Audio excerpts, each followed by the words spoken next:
Mollarimiz effekti 50% ga tushib ketdi. 2 sim yutaman deb 200 million pulni yo'qotib qo'ydim. Tanasi zo'r bo'lsa, tanasi pishgan bo'lsa, effekt yaxshi bo'ladi. Shundaki hozirlarda ko'ryapman. Donli silos berar ekansiz. Bu silosni tanlashda bir odamlarga qanday bir siz bir tajribalardan bo'lsangiz. Azizbek, mana bu silosni ham berayotganimizga 12 yil bo'ldi. Yemlar oshib ketdi. Yo'q, undan oldin yemlar unaqa qimmat bo'lmagan. Xo'sh, buni qarang. Silos olayotganimda o'zimning tajribamdan kelib chiqib aytaman. Ertangi silos olamiz. Ertangi silos bilishimcha shu aprel, maylarda ekiladi, avgustlarda o'riladi. 120-130 kunda. O'sha silosdan olamiz. U silos masalan shu kecha kunduzda masalan hozir 1000 so'm bo'lsa, masalan kechki silos chiqadi, bug'doydan keyin ekiladi. U silos teng yarmiga arzon yuradi. Yiliga 400-500 tonna olaman. Oldindan to'liq qilib qo'yaman-da, o'sha joydan bir joydan olveraman, ishonchli joydan. Arzonda bir partiya oldim.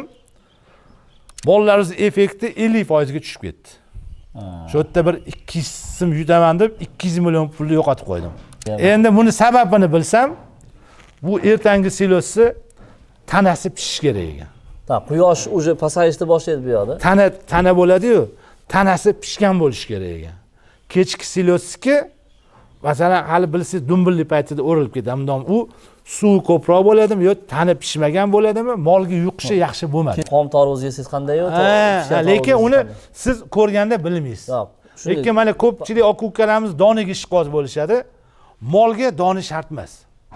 Molda men shunaqa donli silosam olganman, oxir dona qolib ketardi. Tanasi zo'r bo'lsa, tanasi pishgan bo'lsa, effekt yaxshi bo'ladi. Hurmatli obunachilar, xudo xohlasa bir juda bir qimmatli ma'lumotlar deb o'ylayman. Mana shu ma'lumotlar uchun like bossa arziydi, podpiska bossa arziydi. Endi sho'lqa berasiz ekan. Shulqani beramiz. Va albatta somon. Somon peshinda beriladi.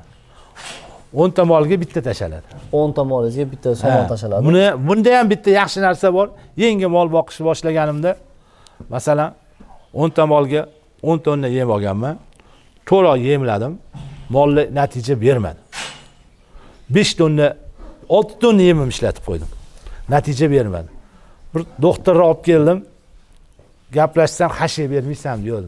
Hashay bermasang dedi, bu hashay hazm bo'lmaydi. Hashay yesa dedi, yemni hazmlatib yo'qadi dedi.